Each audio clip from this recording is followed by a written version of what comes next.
todas, boa noite a todos. Obrigado por estarem aqui connosco. Nós vamos, eu tenho aqui ordens específicas da Ana para ficar, enfim, dentro do tema do filme, e o tema do filme é o Burnout. É um filme, alguns se calhar já viram, nós já vimos, que é o Whiplash, que vai passar a seguir. E eu vou apresentar quem está aqui connosco: a Paula Serpa, que é uma psicoterapeuta, o Carlos Lacerda, que é médico, e o Samuel Antunes, que é psiquiatra. Psicólogo. Pronto, psicólogo. Eu quando vi este filme, houve uma série de coisas que me vieram à cabeça: bullying, submissão, desespero, obsessão, revolta. Foram as palavras que eu escrevi quando vi o filme. O filme é extraordinário do ponto de vista cinematográfico. O professor é um ator inacreditável. Aliás, eu acho que ele até venceu alguns prémios de interpretação, um Oscar. E depois, para quem gosta de jazz, ainda melhor. Mas, precisamente isto, o que é que aquele jovem que é vítima de um bullying e de um grau de exigência enorme devia ter feito? Dar um soco no professor? Fala. Olá, boa noite a todos. Eu dava. Antes de mais, quero agradecer o convite. E o sentimento que tive ao longo do filme foi de uma intensidade de revolta, de indignação, e sim, a vontade era, não diria dar um soco, mas dizer eu não me vou submeter a isto. Eu vou descobrir o meu caminho, que era o que ele procurava, sem ter que me submeter a esta violência. E não preciso disto. Era a parte do filme que eu desejava que ele se levantasse e dissesse: eu não preciso disto. Tenho mais poder do que tu, e tenho o poder de me ir embora, e tenho o poder de dizer não e de me ir embora. Mas porquê é que ele de repente entra naquela engrenagem? O que é que leva uma pessoa a entrar nessa engrenagem de submissão quase? A promessa de grandeza. O valor, o significado que tinha para ele ser único, o melhor, e a promessa que era alimentada pelo próprio professor, que o colocava muitas vezes em situação de que se tu desistires tu és fraco. E há aqui um jogo. E isto depois acontece, e vamos falar disto do burnout, isto é aplicável também na situação das empresas, a questão do assédio moral e da violência. Se tu desistires e se tu não suportares isso, é porque tu és fraco, o problema está em ti. E, aliás, e vimos o filme e achamos que o problema do burnout está no indivíduo querer tanto aquele reconhecimento que não olha a meios, inclusivamente, de se auto-sacrificar, certo? Por um valor que ele considera que é, enfim, não é? Louvável. E, de facto, acho que... Mas o problema é ele ou o inferno é o outro? Não, o inferno é a que ele se sujeita, o inferno é o outro que é tirano, e mais, o outro mantém um poder na impunidade, porque, outro fator interessante no filme, é porque também há outros músicos também que se submetem, que não dizem nada.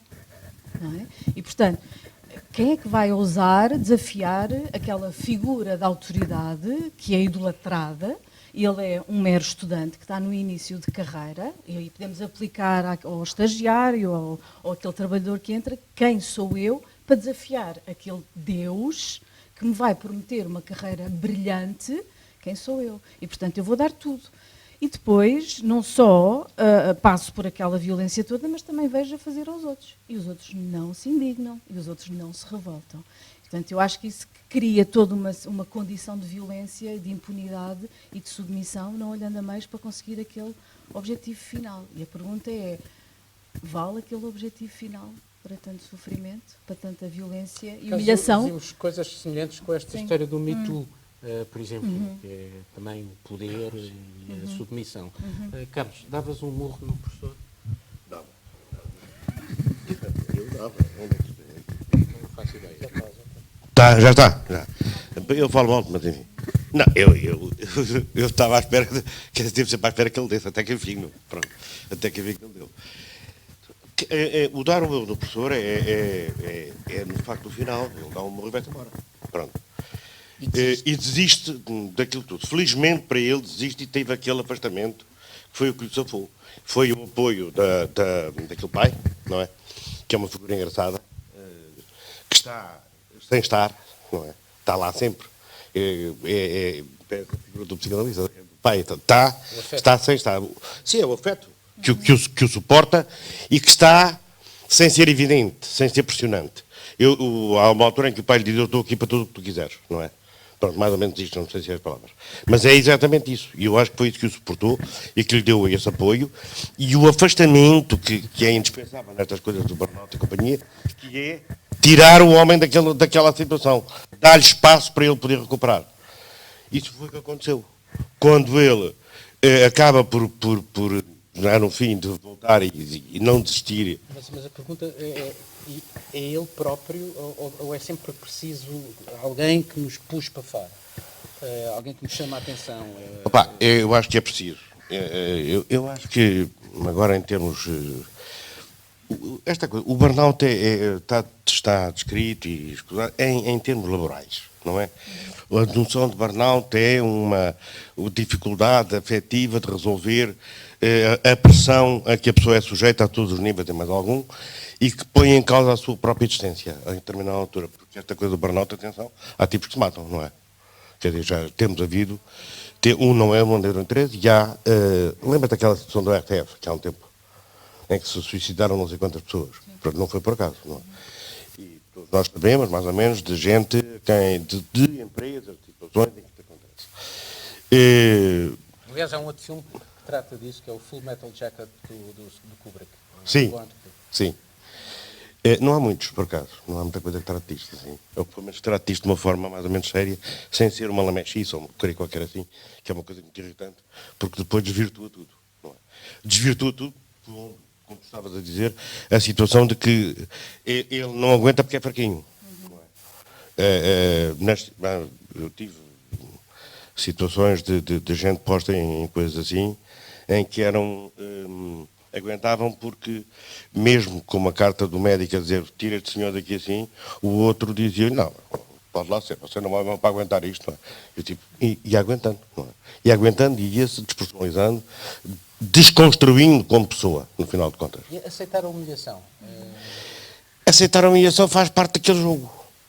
Porque, de facto, aceitar a humilhação é uma espécie de menor denominador comum, percebe? Daquela gente toda. Todos eles aceitam aquilo, todos eles acham que aquilo é uma espécie de ritual de passagem. Não é? Mas isso é muita coisa. O estágio, o início do estágio, em que um sujeito é. Olha, Na tropa. Já na tropa, mas não é preciso na tropa. Nos hospitais, os P's eram o que eu chamava, na altura como brincava, eu também era P, eram os OVNIs, que eram os objetos de bata não identificados. Quer dizer, que era isso mesmo, que eu ia ali assim, tentava fazer qualquer coisa, era tratado abaixo de cão, e estava ali assim como estava todos. Pronto, não é? Toda a gente não era assim, porque não era tudo igual, mas esta é nítida, quer dizer, toda a gente estava naquela situação e ninguém dizia nada em contrário, porque era uma espécie de ritual de passagem. Houve um filme aí assim, uma série, lembras-te do Dr. House? Sim. O personagem do House, aquele esmigalhar do outro que não era capaz de aguentar, nem de aguentar um argumento, mesmo que fosse errado, olhar para ele e dizer a mesma coisa e falar tão alto como ele. Tão alto, enfim, intelectualmente mesmo. De facto, era uma coisa semelhante. Todos nós, quem passou por estas coisas todas, empresas, então, na área de saúde, nestas áreas que são mais... onde o burnout tem sido mais identificado. Jornalistas, professoras... Isso não acontece. Não, nunca. Não, que é tudo a gente. É tudo rapaziada. Mas... eu também mulher de Lisboa. Já que há muitos anos. De maneira que... mas, quer dizer, são de facto... Eu acho que há aqui eu estou a chamar a atenção para isto porque a mim levanta-me algumas questões. Eu trabalho há muitos anos com coisas de trabalho e tenho visto muitas destas situações que passam completamente por fora porque não são reportadas sequer. Quer dizer, eu acho que há muito mais situações deste género do que nós imaginamos.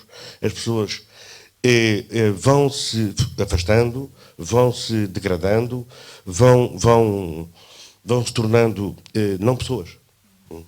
E não, quer dizer, acaba por ser uma prática comum. É muito frequente. Quando existe alguém que, porque não aguenta demais, ou porque consegue reagir, é um epifenómeno. Há um aqui e outro ali, mas aquela nata ali assim, há uma quantidade de gente que não reage. Não é? Samuel, davas um murro no professor?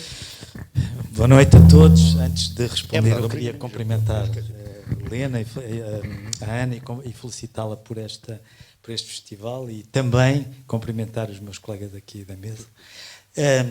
Embora tivesse muita vontade de dar um murro, eu não dava um murro. Eu vou dizer porque é que não dava um murro. Eu sou contra a violência no trabalho. E quer dizer, este filme... Mas espera aí, Não. mas o professor Sim. não exerce ele uma enorme violência? Claro, era isso que eu ia dizer agora. Embora este filme esteja carregado de violência emocional, até física, não é? Porque ele dá-lhe uns estaladões várias vezes. Há muita violência neste filme, sobretudo psicológica. Mas, quer dizer, dar um murro não é a forma de lidar com esta violência, é pôr limites. E é isto que nós temos que dizer então, às pessoas. se põe os É limites? dizer, chega. E quando Em- ele, a primeira vez que ele batesse, segurava-lhe a mão e disse, não me bates. Tu não me podes bater. Tu não tens autorização para me bater, não podes. Mas E isso é isto que é espera aí, preciso. Samuel, mas isso é a violência física. A violência psicológica que É aquele também. professor exerce, Sim. não é essa. Qual é o momento em que o jovem estudante devia ter dito ao professor: Chega. chega. Qual é? É um momento em que cada um de nós sente que o outro está a ultrapassar o limite. Isso acontece todos os dias nos nossos Sim, trabalhos. mas é por isso mesmo. É por isso mesmo que nós estamos aqui e é por isso mesmo que temos que dizer: chega, não podes fazer isso. Além de que hoje a lei defende-nos. O assédio moral, qualquer forma de violência é crime. A lei, quer dizer, a nossa lei é um bocado fracota porque põe na vítima o ónus da prova, não é? Que é uma coisa absurda, mas enfim. Esperemos que a lei mude e venha a ser diferente. Mas o que é preciso dizer às pessoas que trabalham, que estudam, onde quer que estejam, diante de uma figura de autoridade, é que tu tens o poder de pôr limites a quem te agride, te humilha, te tenta humilhar ou tenta agredir, seja de que forma for, verbalmente ou fisicamente, ou emocionalmente. E eu acho que é esta mensagem que também temos que passar para toda a gente. É a mensagem de tu não tens que aguentar isto.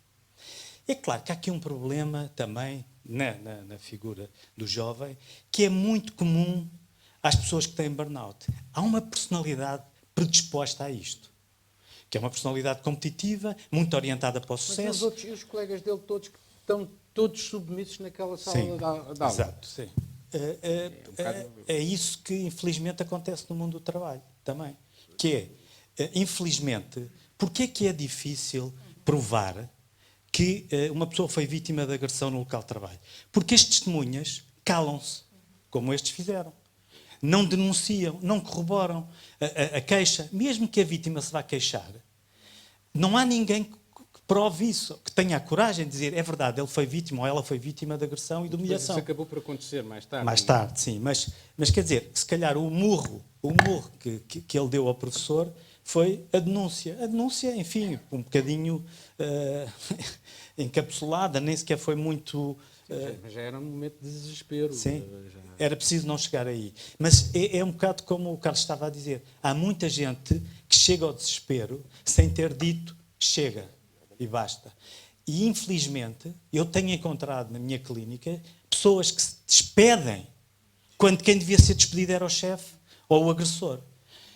E, quer dizer, é uma pena que não haja formas de conter toda esta agressividade e todo este...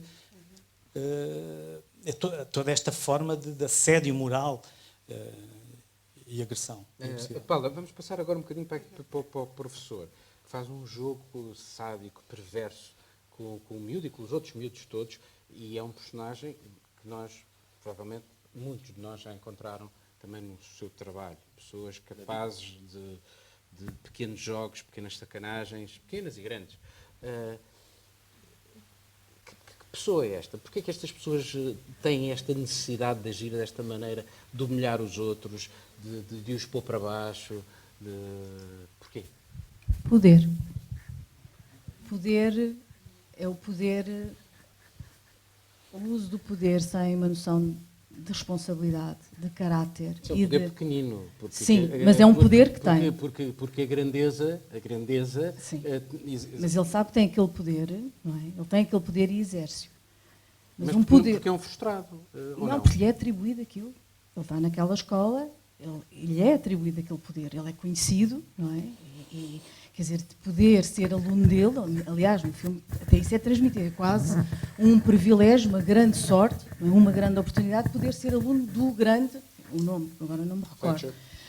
Agora, poder nas mãos de uma pessoa que, em termos de caráter, em termos de ética, em termos de empatia, em termos de compaixão, em termos de cuidado para com o outro, é muito perigoso. Poder sem responsabilidade, nós sabemos o que acontece, não é? Portanto, este poder demasiado, excessivamente concentrado neste ser. Eu gostaria só de acrescentar que, por vezes, esse poder também é aumentado, ou seja, aumenta na proporção da submissão de um ambiente. Okay? Os bullies têm poder que têm, os bullies na forma de um chefe, é proporcional a um ambiente de submissão dos colegas, do medo. Ele cresce. Não é? Portanto, quanto menos pessoas, quando tivermos a confrontar, mais força tem. E não é por acaso, portanto, acontece também na violência doméstica, nós verificamos que este processo, não é, de isolamento, que começa no sentido de quase da pessoa que está a sofrer, não é, essa humilhação e esse abuso, o problema é colocado nela, não é no agressor, não é naquele que abusa. A culpa é dela e ela interioriza isso. A culpa é minha, eu não estou a dar o suficiente, eu não faço o suficiente, eu não sou suficientemente talentoso. E depois não tem o feedback das pessoas à volta. Não é? E depois há outro fator aqui também, que é a dificuldade em falar, em termos de suporte, que é outro dos fatores também dos ambientes tóxicos que contribuem para o burnout, que é a falta de apoio entre colegas, a falta de confiança, ambientes de confiança, de apoio, e a possibilidade das pessoas pedir ajuda. Não é? E quando vimos no filme, ele não pede ajuda, ele não tem ninguém. Aliás, quando ele é o pai que se apercebe, não é? E só aí que ele faz perceber que tem uma pessoa, porque a namorada acaba depois por seguir o caminho, ele literalmente afasta a namorada. Não é? Não, porque a namorada... Para prosseguir no seu projeto. Para prosseguir, porque ela era um obstáculo. Exatamente. Exclui tudo quanto é afeto para se entrar ali. E, portanto, eu acho que há aqui uma situação de poder que tem a ver com a pessoa, com o temperamento, com a personalidade, mas depois também acho que há fatores do ambiente, circunstanciais, que aumentam ainda mais, que contribuem. Que esta noção de eu posso, quero, mando e nada me vai acontecer. Não é? Eu sou o dono desta empresa, impunidade. O teu ordenado, o teu sustento, a tua situação, a tua vida, depende de mim. Eu posso fazer tudo o que tu quiseres, tu tens medo de me dizer que não, tu não me vais dizer não, chega, porque vais ser despedido. E tu tens, não é, uma hipoteca para pagar, e tu tens filhos, etc, etc. Não é? E as pessoas pensam nisto. E, portanto, a pessoa tem noção desse Então, nesse caso, a instituição, aquele conservatório, deveria ter, se calhar, alguma estrutura para verificar que aquele personagem tinha comportamentos um pouco bizarros, ou não? Sim. Agora, a questão também que o filme, quer dizer, nós não vemos no filme é que ninguém faz queixa. Ninguém fez queixa. Carlos, sobre este Fletcher, como é que... É assim, eu de facto, há uma coisa nesta coisa que é o seguinte, este poder também só se exerce na medida em que ninguém contesta. Aquilo é um dado adquirido, é um exercício do cotidiano de um sujeito que também...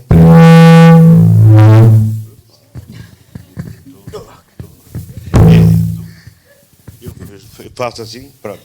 De um sujeito que só consegue fazer aquilo porque ele também só consegue ser assim.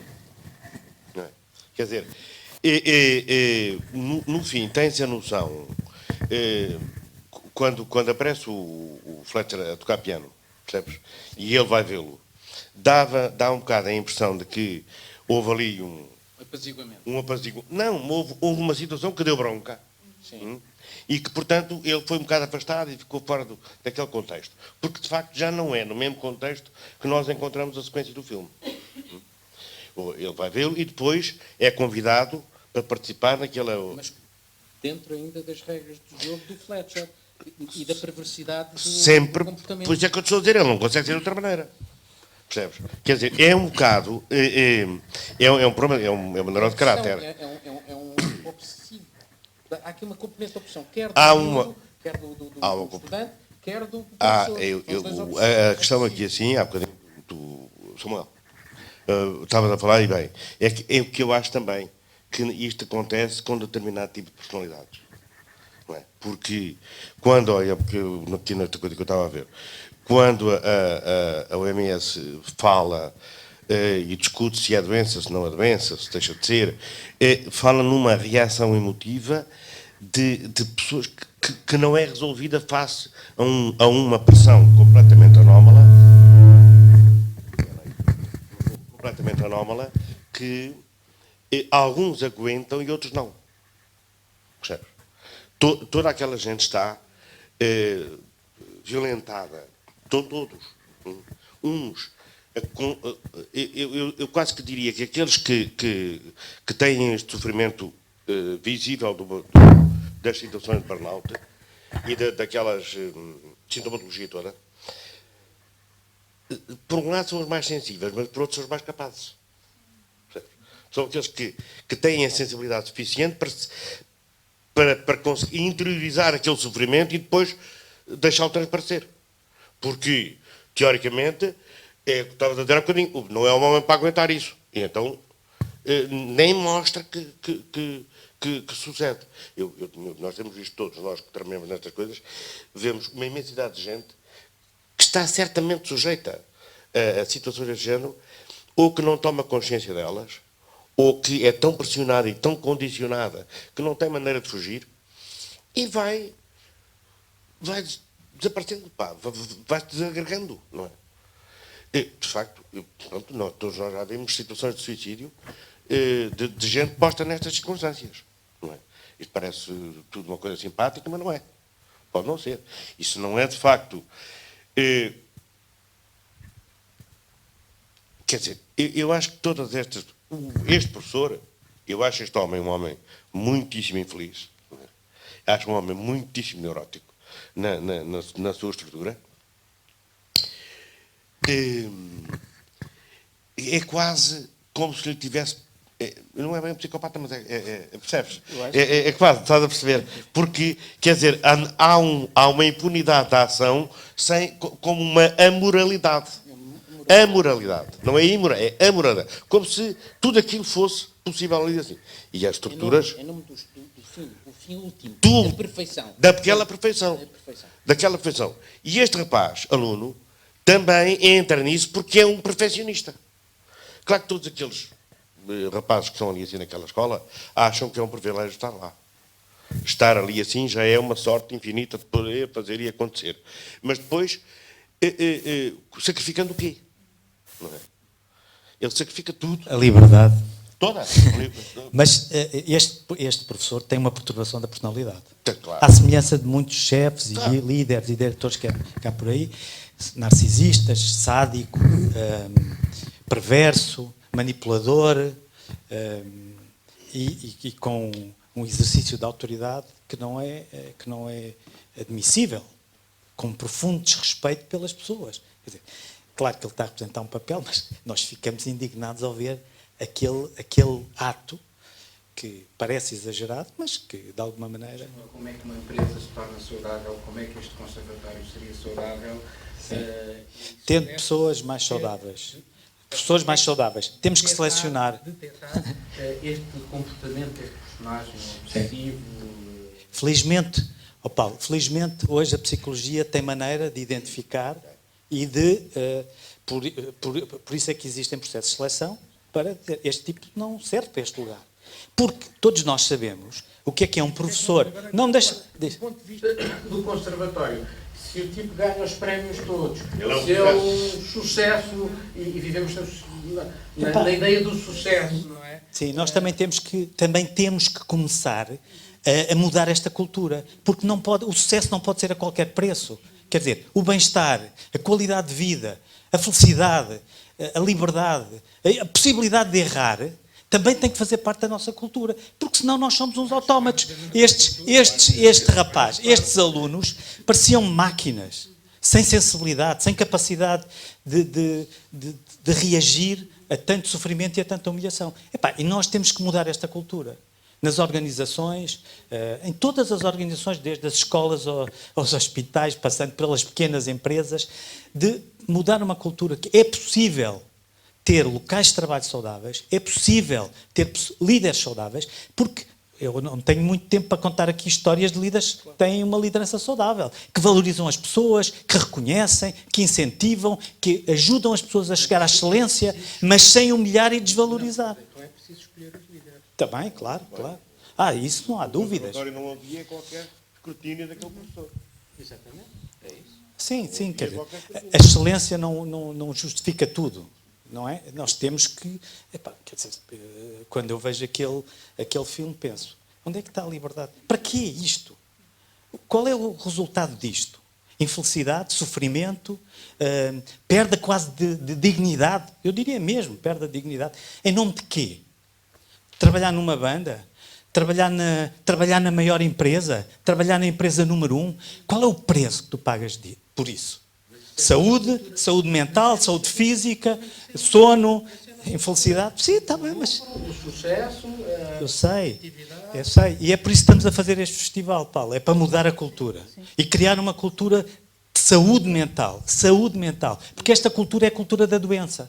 É a cultura da doença mental. De destruir a saúde em nome de um valor que parece ser superior, mas que é um valor que não vale nada. Paula, mas precisamente no fim, depois daquilo da tensão toda, ele é vítima, mais uma vez, de uma armadilha De manipulação. do Thatcher, e ele depois dá a volta àquilo. Claro. Dá a volta àquilo e faz ali aquele solo de bateria absolutamente extraordinário. E o professor fica encantado. Paulo, ele permitiu-se... Espera aí, mas é que ele conseguiu tirar do aluno aquilo que Não sei, eu não acho que foi ele que tirou do aluno. O aluno permitiu-se ser ele mesmo e brilhar sem a direção, sem a autorização, porque aquilo que o professor fez foi dar-lhe uma partitura errada. Não lhe deu a partitura certa. Mas depois ele cativa o professor.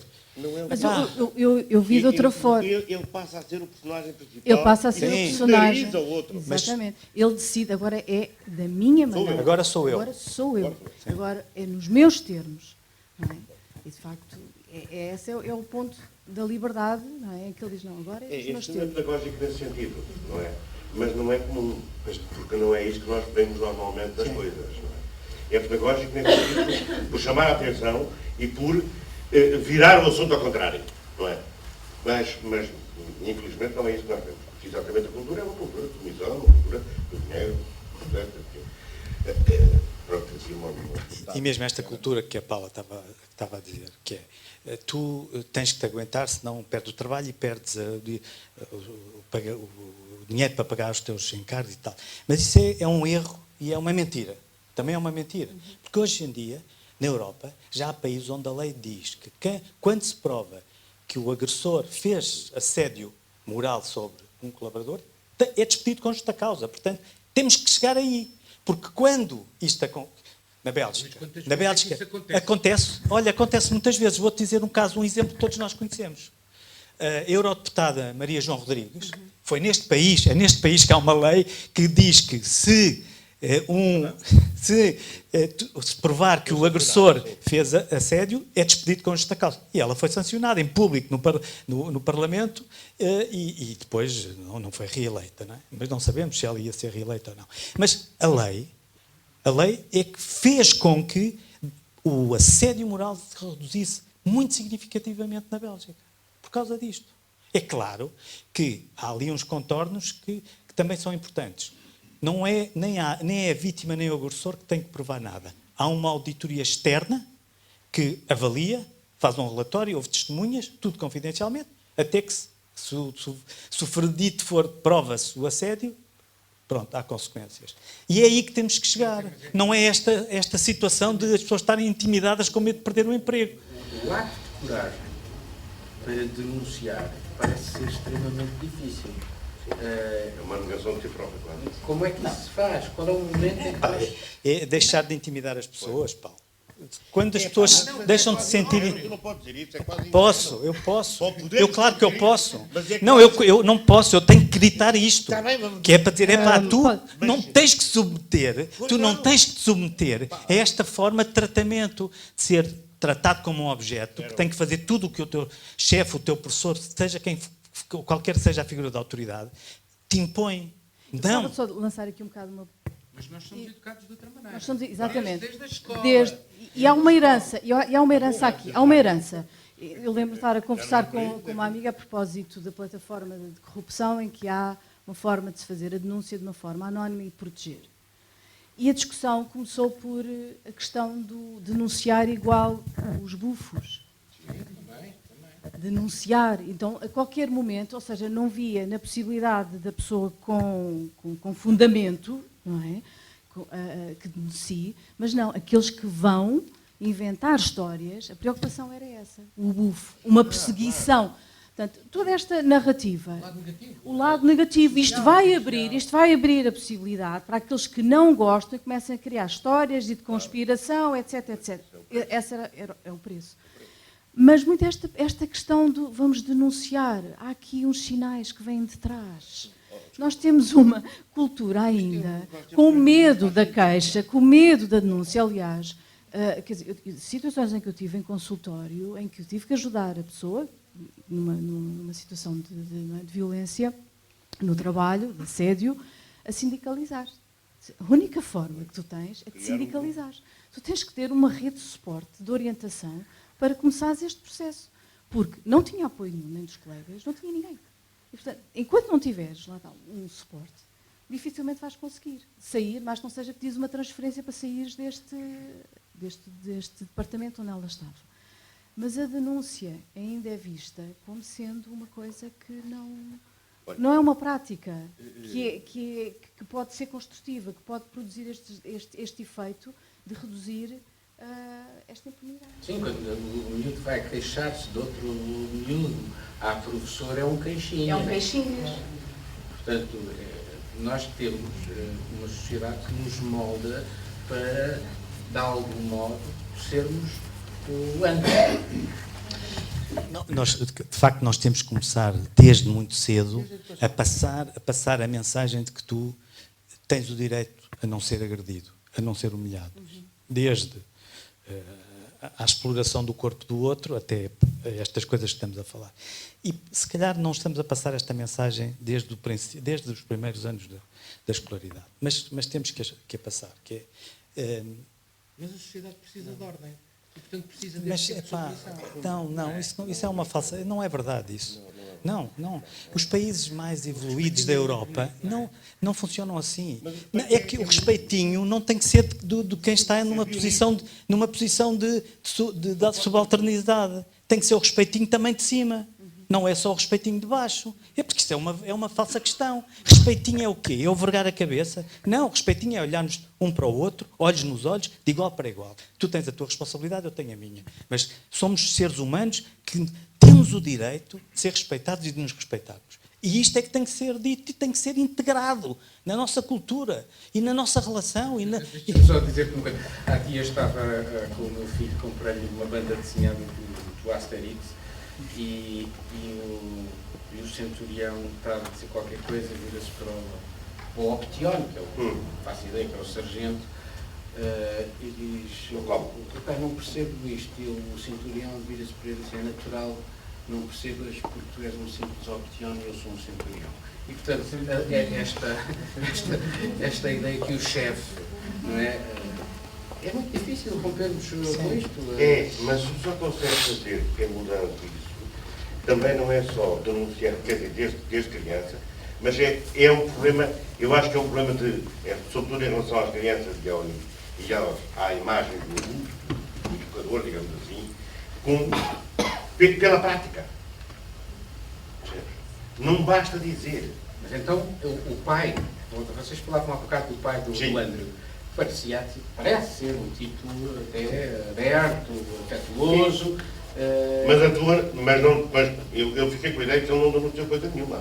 Ele suportou o filho até onde conseguiu, mas não sei se ficaram com a ideia, mas eu não tive essa ideia, que ele se tivesse ido à escola, há uma psicóloga. Sim. Que Era de uma associação. Não, era advogada, se não me engano. da escola. Ou da Não, associação. de porque um foi jovem. de um jovem que se tinha suicidado. Sim, exatamente. Que eu fiquei com a ideia de que foi a única atitude de denúncia que o pai teve. Ele sobretudo, parece que ele se preocupou. Mas já, no fim fim, posterior, já, ele tinha batido outro. Exatamente. Pois? Portanto, ele suportou, quer dizer, aguentou, de alguma maneira, aquela figura um bocado passiva, muito afetuosa, um bocado passiva do pai, estava a ver o que é que dava. Percebe? Não, o pai também não sabia a gravidade do que acontecia. Pois, também Não sabia. Porque quem entra Não, nestes pai, processos... Também não O fala. próprio Samuel, quem também entra não- nestes não- processos Também não fala. isola-se, não fala, não fala. Essa é uma característica do burnout. Pois. É o isolamento, é o afastar-se. E às vezes. A noção de culpa. Agora, o que é preciso dizer, hoje aqui, é que também há mecanismos na nossa sociedade que defendem estas pessoas. As pessoas têm que chegar lá e dizer assim: eu estou a ser vítima, por favor, façam uma inspeção. O ACT está aí, não é? E responde a isso, se as pessoas fizerem. Há bocado já falámos da dificuldade no gesto. Eu sei. Infelizmente algumas das queixas da ACT são retiradas por causa... Sim, mas eu recuso-me a pensar que os meus netos vão estar daqui a uns anos a falar destas coisas como nós estamos a falar. Não pode ser. Isto não pode ficar na mesma. Não, ficar a mesma não. Mas que são capazes de estar a falar, estão. Sim, mas como nós estamos a falar, tem que ser diferente. Não, mas tem que Este ser país falado. tem que... O grande problema, antes de mais, tem que ser falado. Não é? E falar com as palavras certas. Sim. Denunciando e dizendo. Falar, e é bom. Vamos, eu sei, claro. Mas quer dizer a nós que vai para cuidar de todos os dias, não é? Mas Então, qualquer coisa, não é? Nós vemos o tempo inteiro a dificuldade, por exemplo, de provar o assédio. O assédio está na lei, está aí, está aqui, está aqui. E depois, agora vai lá provar. Quando tens, eu já vi situações da palavra de um contra o outro. Não é?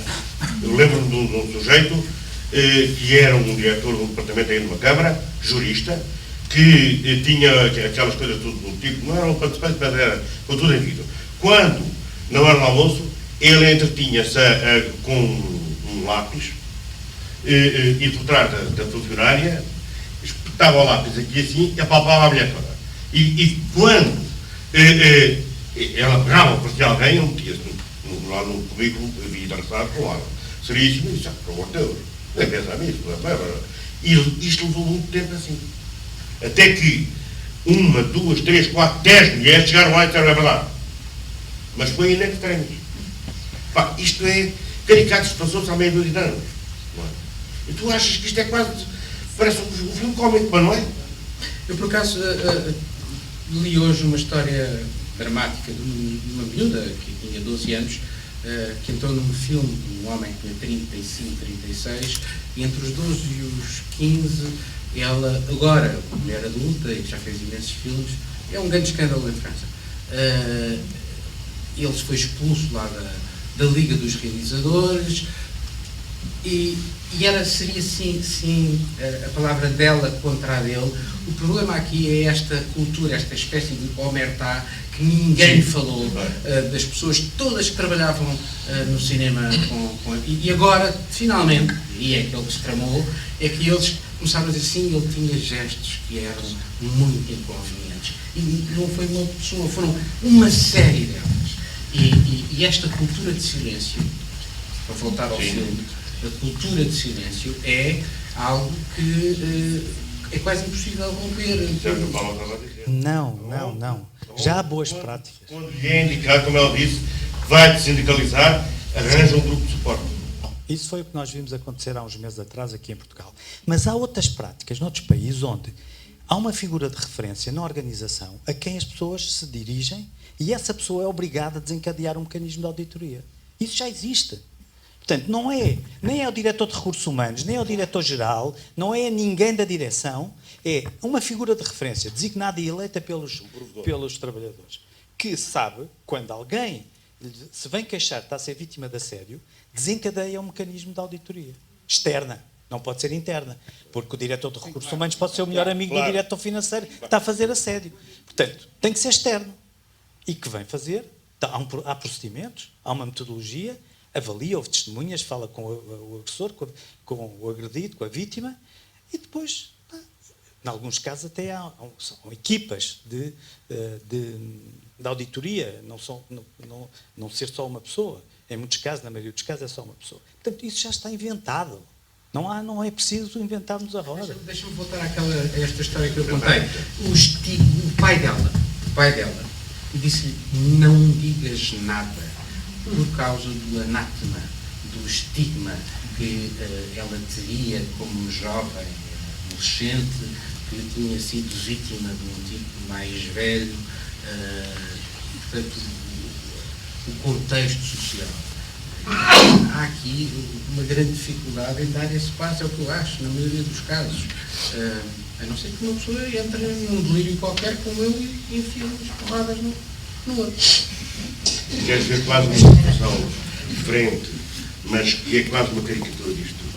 Eu tive há uns anos uma doente, que era uma rapariga, que miúda, do livramento tinha 10, 11 anos, mas já era crescidinha, desenvolvida, e era uma rapariga muito engraçada, muito bonita, tipo loura, olhos azuis, não sei, bem feita, e já conhecia a mulher, mas ainda nova, doente, e tinha um primo do pai que violou, tinha ela 9, 10 anos. E quando a miúda se queixou ao pai e à mãe, o pai tem um infarto e morre.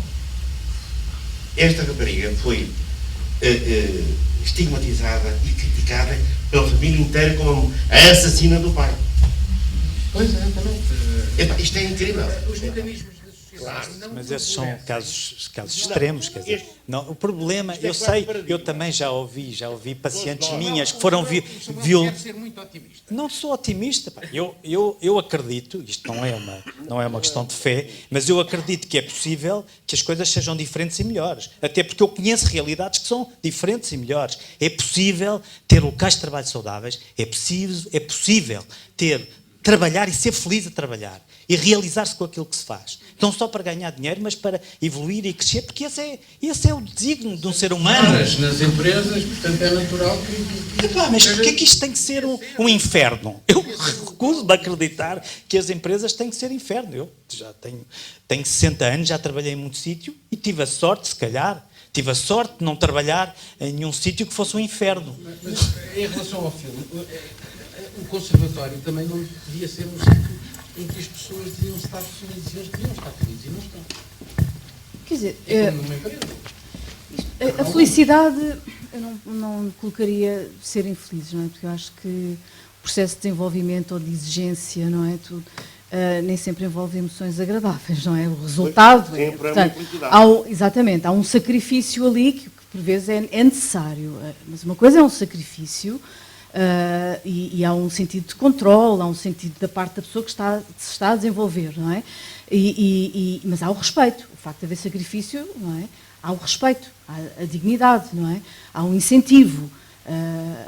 Agora, eu acho que, quer dizer, é a prática da violência que está aqui em questão, é o abuso, é a violência, não é? Um atentado à dignidade, não é? E não é justificar o abuso em nome da excelência. Isto é esta questão. Da mesma forma, em relação nos contextos organizacionais, não é? Não se justifica, para se obter determinados resultados, o tratamento de humilhar, não é? Ou a sobrecarga de trabalho e, portanto, tens que dar tudo até à última, não é? Porque senão não há aqui um lugar para ti, não tens vida, preferencialmente, não é? E diz-me se tencionas ter filhos ou não, porque senão não és recrutável.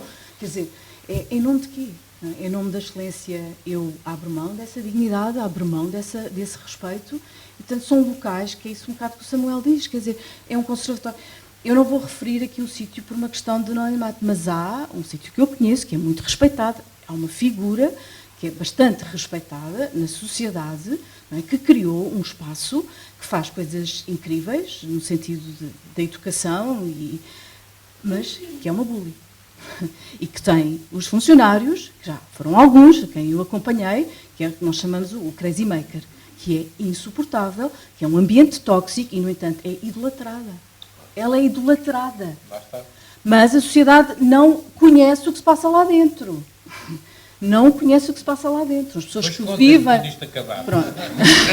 Mas é idolatrada. Às vezes ouço... Até que alguém denuncie, Paulo. Até que alguém venha cá dizer. Denuncie. Cá fora e diga. Idolatrada. Mas lá dentro, a forma de falar, de tratar, humilhação, nas reuniões, na sobrecarga, no retirar de trabalho, uma série de práticas, não é? Que de discriminação. Exatamente. Tal e qual. Mas é idolatrada. Mas é Mas o idolatrada. Fletcher também é E ele idolatrado. também. Eu acho que é esta a questão, esta idolatria. Mas agora uma pergunta. Eu, sem um Fletcher, eu posso, por mim próprio, entrar num processo como o do Andrew e não preciso de Seguramente. Fletcher. E Seguramente. chegar a um processo de burnout. Sozinho. Sem Fletcher. By myself. Sim. Não, burnout não. Não, burnout não. Burnout Burnout não. Esta dimensão tem a ver com o trabalho. Não é? E tem outros fatores, Quer dizer, não é, que contribuem Quer para o dizer, burnout. também por exemplo, no Japão há gente que morre a trabalhar. Exatamente. Por decisão pessoal. Morre. Chega-se de manhã ao escritório e o indivíduo está morto em cima da secretária. Porque decidiu ficar a trabalhar e trabalhar desta maneira. É uma forma doente de viver o trabalho.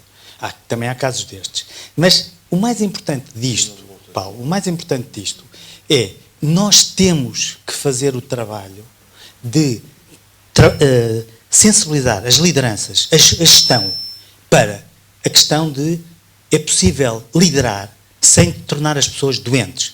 Eu diria mesmo, é possível liderar para a saúde e não para a doença. E, portanto, nós temos, é possível formar, quer dizer, eu também faço isso várias vezes ao ano. Ensinar a liderar, mas não é só ensinar a liderar porque há um discurso de liderança. É mesmo ensinar a liderar para a promoção da saúde, que é outra forma de liderança. E hoje já estamos a fazer isso. Não é? E aí, o que é que nós desenvolvemos? Mas nós somos todos diferentes. Está bem. Temos mecanismos... Sim, é verdade. Há uns que são mais perturbados do que outros. Não é um livro, não é... Certo. Pronto, Não é, não. Claro. Mas é possível trabalhar. Até eu faço isso com alguns líderes, fazer coaching para os ajudar a liderar melhor e a desenvolver as suas equipas, porque também há exemplos, não é só na literatura, na realidade que eu conheço de líderes. Eu conheço um diretor-geral que apaga a luz às 6 horas da tarde e obriga os trabalhadores a ir para casa. E esse patrão tem um crescimento de 21% ao ano, não é? Tem gente absentismo zero, tem... há dias eu convidei para ir a uma aula minha, falar aos meus alunos disto, porque se eu contasse, parece filme. E ele depois contou-me, no intervalo, que tinha ficado chateado com os trabalhadores dele, porque estavam às escondidas a organizar-se para no sábado de manhã vir arrumar o armazém. E ele não admite uma coisa dessas. Porque ao sábado de manhã é para estar em casa com a família ou ir ao ginásio ou não sei o quê. É o ditador de outra maneira, mas é um ditador que tem mais rentabilidade, tem absentismo zero e tem gente que não está doente. Não é? E ele dizia, estes meus trabalhadores parece que preocupam-se mais com a empresa do que eu. Mas é isso que acontece. Quando as pessoas são bem tratadas, respeitadas, valorizadas, reconhecidas e reconhecidas no seu valor e na sua competência, tendem a dar mais do que aquilo que se lhe pede. Esta é a verdade e a realidade. Aqui uma questão que, com a introdução do burnout agora pela OMS, não é? na classificação internacional, mas eu acho que abriu a porta para reconhecermos o papel dos ambientes de trabalho na saúde mental. Porque eu dei alguma formação e muito do foco tem sido na promoção da saúde nos locais de trabalho, no indivíduo, no trabalhador. Ou seja, estratégias de gestão de stress, o mindfulness, como lidar com as situações de sobrecarga. Ou seja, o foco tem sido em pequenas estratégias no indivíduo ou nos grupos. O Samuel está a introduzir aqui uma questão que é importante. Aliás, a própria Gallup diz: o problema de burnout é um problema de gestão, é um problema de liderança, é um problema de criação de ambientes tóxicos. É um problema de burnout, é de sobrecarga de trabalho, é de tratamento injusto, é de não reconhecimento, é de a questão do assédio, é não permitir um envolvimento, uma participação, uma maior autonomia e controle de parte das pessoas que trabalham. Há uma série, está a estudar, há uma série de fatores que contribuem. Portanto, é um problema de gestão. Depois nós tentamos cruzar os estudos e vamos ver como é a gestão em Portugal. E depois vamos ver os números. O estudo no ISCTE, que diz, ou outros europeus, que diz que temos dos piores gestores da Europa. Okay? Qual é a cultura? Quais são os modos de gestão? Eu diria que é o presentismo. É um dos problemas que nós temos, é o presentismo. Temos que estar presentes. Não temos nada para fazer, mas estamos lá. Isto para dizer, quando... Eu lembro das últimas formações que fiz sobre stress, a sensação que eu tinha era que eu estava só a colocar um penso rápido no Samuel. E aquela sensação, eu estou aqui só um bocado por ornamento, ou seja, por descarte de consciência das chefias, dos recursos humanos. Não, eu estou a fazer parte do problema. Eu estou a fazer parte do problema porque nada muda de fundo. A cultura não muda. Eu estou a colaborar porque eu estou a ensinar uma gestão de stress, umas estratégias. As pessoas continuam a achar que o problema é delas, porque elas é que não sabem gerir o stress, ou porque têm a personalidade ambiciosa e exigente. E daí para mim a pensar, eu também estou a fazer parte disto. Não é? Porque é isto, é uma questão de liderança e de gestão. Sim. E acho importante este tema do burnout, claro que temos que falar muito do filme, mas também, não é? Colocando na situação das empresas, é preciso colocar a tónica na forma como são geridas na cultura empresarial, nesta questão da saúde mental. E estamos a esquecer de uma coisa. Há um mecanismo legal para prevenir isto. Há um mecanismo legal. Infelizmente, em Portugal, faz pouco em relação a isso. Mas a lei está na lei. A avaliação dos riscos psicossociais é uma coisa que a lei prevê e que o empregador é obrigado a fazer. Muitos não fazem e também não lhes acontece nada. Mas, quando se faz a avaliação dos riscos, detecta-se isto. Detecta-se o risco de burnout, detecta-se o risco de stress, os problemas de sono, de saúde, etc. Depressão, ansiedade, etc. etc. Lideranças, falta de confiança, conflitos, cargas excessivas. Portanto, também há mecanismos legais. Só que não está tão... a lei não é tão firme como acontece noutros países. Um exemplo que é exagerado. A France Telecom, como vocês sabem, 35 pessoas suicidaram-se na empresa. Por causa disso, a lei em França mudou. Mudou de uma forma de porventura exagerada, porque responsabiliza os gestores pelos suicídios nos locais de trabalho. O que é que os gestores passaram a fazer agora? Não há nenhum gestor que não avalie os riscos psicossociais anualmente. Porquê? Porque tem medo. Quer dizer, a lei mudou, passou a ser da responsabilidade dos gestores. Mudou a prática. Carlos, mudou a prática porquê? Hoje em dia não há gestor que arrisque não avaliar os riscos e detectar. Não é escrever. É chamar um consultor para avaliar os riscos e dizer onde é que há risco. Onde é que há risco de suicídio? Porque nós sabemos que o burnout tem risco de suicídio. Sabemos que a depressão tem risco de suicídio. Sabemos que as pessoas, para além de outros problemas, alguém que está em stress tem mais acidentes de trabalho, há mais problemas, enfim. Vou voltar ao nosso amigo Fletcher, que é aquele miúdo de suicida, e que depois também encadeia a queixa contra ele. É alguém que, pronto, entrou num processo de Devia ser responsabilidade. e que, pronto, claro. E ficou claro em tudo. Não teve consequências. Como muitas vezes acontece. Agora, isso não significa que o facto de acontecer e ficar impune, que o tipo não tem que estar o tempo inteiro a berrar que não pode ter. Claro. Não é? Pronto, é isso mesmo. Não é? É a única forma, talvez, de se poder. Não é só a forma disto é prática. Não é? Eu continuo sempre a dizer a mesma coisa. É tudo muito engraçado, mas o que nós temos que fazer é a prática concreta e o exemplo. E dar a conhecer as boas práticas, porque nós falamos muito das más práticas, mas não falamos este diretor que eu falei há pouco, que eu por acaso convidei para ir fazer uma conferência, mas não era conhecido.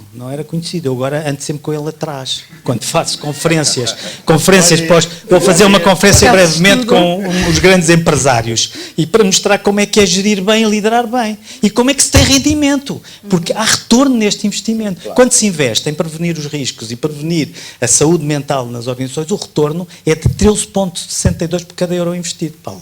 Não é brincadeira. Isto é quase um negócio financeiro. 13,62 por cada euro investido é muito dinheiro. Vale a pena, não é? Eu vou abrir aqui um espaço para vocês aí. Porque, de facto, este tema está mais do que pertinente, e está em todo o dia-a-dia, é nos mídias, é nos jornais. Eu sou psicóloga, especialista na área do trabalho. Sou a única psicóloga da saúde ocupacional de um centro hospitalar de Lisboa Central, que tem 8 polos e 8.000 funcionários. Portanto, a única. Nós já desconhecemos. Portanto, cada vez mais estamos alerta para esta temática e, de facto, desde maio deste ano, que a OMS, como referiu a colega, está dentro da lista das doenças, é de extrema importância definir e clarificar na nossa população esta questão do burnout, porque é um síndrome complexo e tem 3 dimensões, porque a exaustão emocional, se calhar 80% da população portuguesa, ou 90%. Portanto, agora, em burnout, muito menos, e ainda bem, porque de facto há 3 dimensões para estarmos em burnout, além da exaustão emocional, que tem uma série de fatores, como o filme que nós ainda não vimos, portanto, é um fator de stress para nós estarmos a ouvir falar sobre algo que ainda não vimos, portanto, estamos aqui quase em burnout, não, estamos em exaustão emocional porque estamos aqui constantemente, porque o filme, e nós, mas o que é o filme? Portanto, de facto, muitos dos nossos... E isto prende-se com o quê? De facto, quando um dos funcionários vem à minha consulta, a grande dificuldade, como falou o moderador, não é a dificuldade muitas vezes que só individual, é uma falha muitas vezes de informação e de apoio, em que tanto do lado da pessoa que está exausta e como do parte dos colegas e como do parte das chefias e da administração, como foi dito e muito bem. O que é que nós verificamos no hospital? É que, de facto, as pessoas, ao longo do tempo, porque isto do burnout não é de um dia para o outro, é como do filme que já percebi, durante um período de tempo, e está clinicamente já anunciado esse tempo, a pessoa começa-se a comportar porque não está bem, por simplesmente não estou capaz.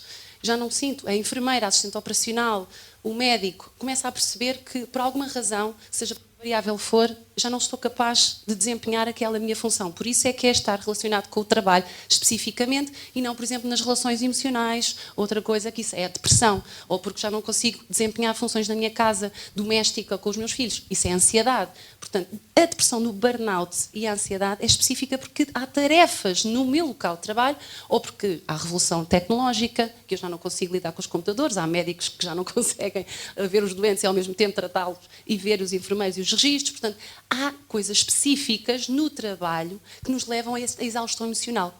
E quando eu estou exausto, o que é que eu faço? Comporto-me bem adequadamente ou não? Eu não estou adequadamente para lidar com as coisas. Assim como o jovem, se calhar não vai ter uma prestação adequada. E nós, assim, no nosso trabalho acontece isso. E então os outros começam-nos a ver que nós já não estamos bem. E então a despersonalização, que é a segunda dimensão do burnout, aparece precisamente nessa fase em que eu já não estou bem e começo a não conseguir trabalhar bem. Continuamente, eu vou-me a perceber, bem, se eu não estou bem e de facto também não me estou a comportar bem, eu vou interiormente sentir que afinal, e as perguntas na minha consulta aparecem, será que eu vou continuar a ser médico? Será que eu... E então os internos perguntam-se, os enfermeiros também. E até os mais velhos que estão ansiosos para a reforma e que dizem, isto nunca mais acaba. Ainda hoje tive um enfermeiro a dizer-me, faltam meses para terminar, eu quero desaparecer disto. Portanto, isto é um problema a nível de várias idades, a nível de várias categorias profissionais. A DEC, no ano passado, disse que afinal já não é só nos trabalhadores da área da saúde e da educação, é transversal a toda a sociedade, a quem está ligado com pessoas. Portanto, também nas pessoas que estão ligadas em caixas registadoras, nos supermercados, a Segurança Social neste momento está, os próprios trabalhadores da Segurança Social, portanto isto é transversal a todos.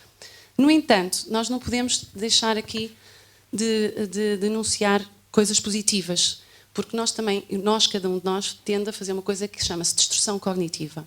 Assim como os casos de burnout são pouquinhos, ainda bem, ok? Assim, a manifestação, porque a violência no local de trabalho é a manifestação do burnout, é a forma como nós conseguimos ver que existem casos de burnout, é a violência no local de trabalho. Por isso é que nós dizemos, e o professor Samuel disse muito bem, não, eu não daria um murro naquele professor, porque estaria a beneficiar a violência no local de trabalho, e isso é uma das coisas que nós no centro hospitalar temos.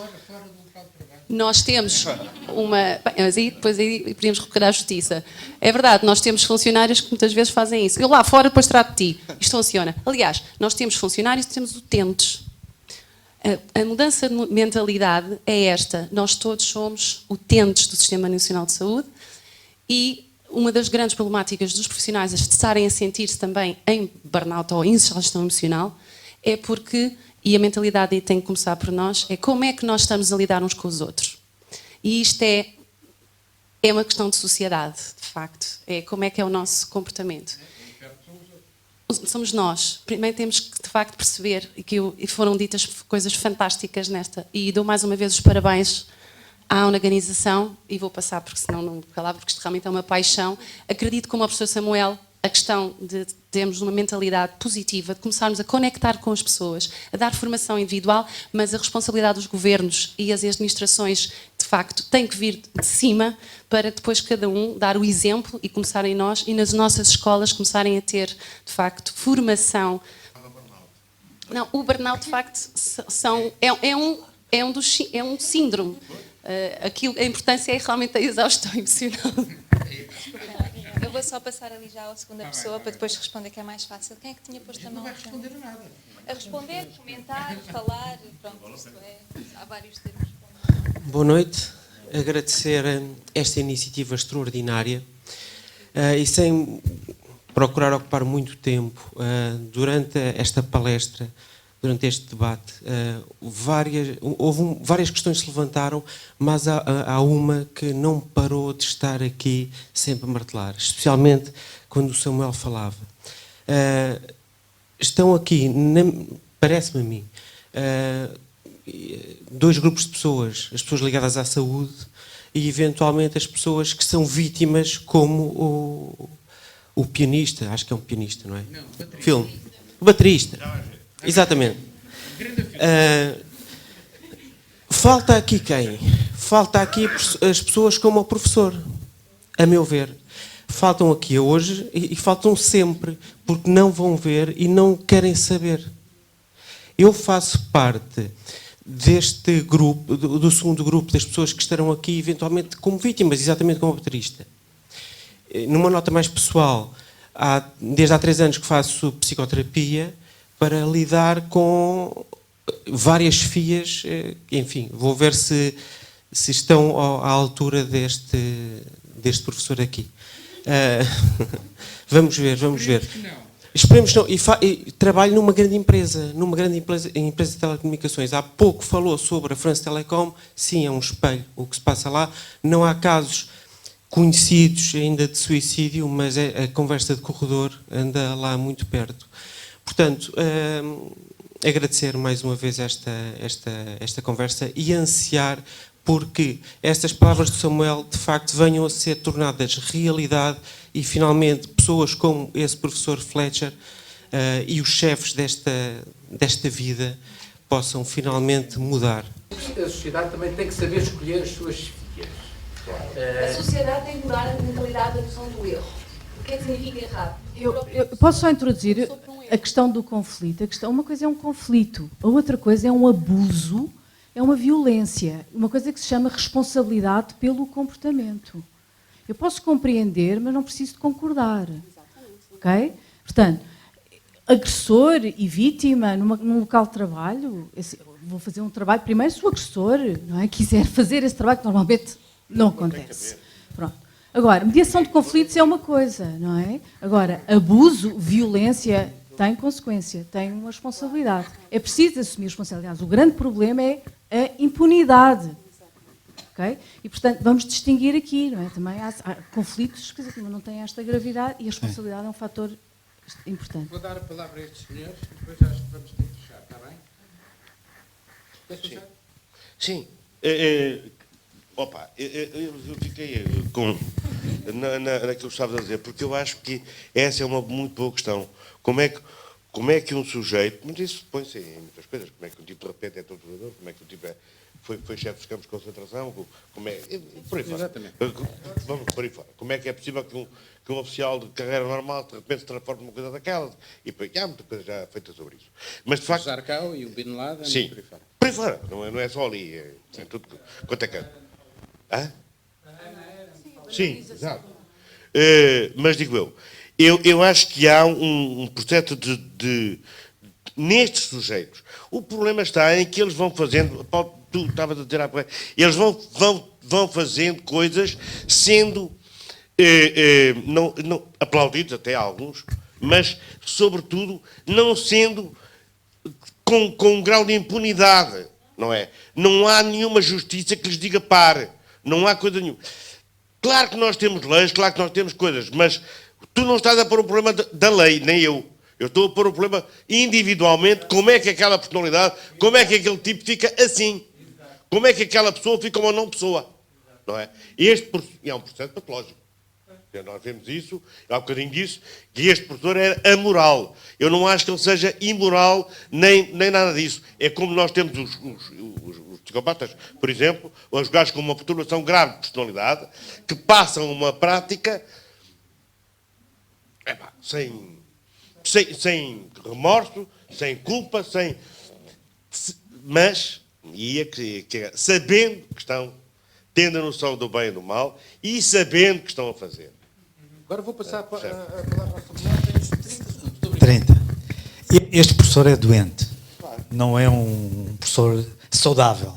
Não é um homem equilibrado. Não é um homem... É um homem desequilibrado. Não é? Que usa o poder de uma forma abusiva, até sádica. Ele é sádico na forma como usa o poder. Portanto, ele não é uma referência para nós. É uma referência pela negativa. É tudo o que um professor não deve ser. Um bom professor é um professor que é capaz de corrigir e trabalhar com os seus alunos as dificuldades de uma forma que não desvaloriza e humilha nem ameaça a dignidade da pessoa. Portanto, é um mau professor. Todos nós sabemos o que é um bom professor, porque já tivemos bons professores na vida, espero eu, que todos tínhamos tido. E isso é uma referência para nós, não é? Mas são pessoas que acreditam no aluno, que acreditam no valor do aluno, que estimulam o melhor que há em cada aluno e que tratam o erro, como dizias, de uma forma que é também um pretexto para aprender. Porque é isso que é verdade, o erro é uma oportunidade para aprender, para corrigir, e não pode ser o medo de errar, como se via aqui, o pavor de errar. Não é? Mas ainda em referência para terminar e integrando alguns dos comentários que foram feitos, também há uma coisa que é verdade. Eu estava a ver ali a minha amiga Paula Domingos e a pensar numa coisa que é verdade. Quer dizer, hoje em dia, a Direção-Geral de Saúde tem feito um trabalho importantíssimo, aliás, é um dos apoiantes deste festival, no sentido de criar um Plano Nacional de Saúde Ocupacional que combate exatamente estes problemas. Não é muito conhecido, mas é um aspecto importantíssimo da nossa lei e da nossa realidade, não é? E não só no Plano Nacional de Saúde Ocupacional, como o Plano Nacional de Saúde Mental, não é? Em que a Paula está particularmente envolvida, que tem tido uma preocupação muito grande em combater estes problemas, criando boas práticas e sensibilizando, como estamos a fazer agora, para o problema da doença mental causada pelas práticas incorretas, seja no trabalho, seja noutros contextos. Mas tem que ser o Fletcher, tem que tirar a palavra. Está bem, sim. Muito obrigado. Podes tirar. Ainda temos mais 3 minutos, pá. Não tens nada. Não tens nada. Obrigado. Eu espero que gostem do filme. Eu gostei imenso do filme. É uma grande chapada e tem um sonsaço. É uma jazzada muito boa. Divirtam-se. Muito obrigado.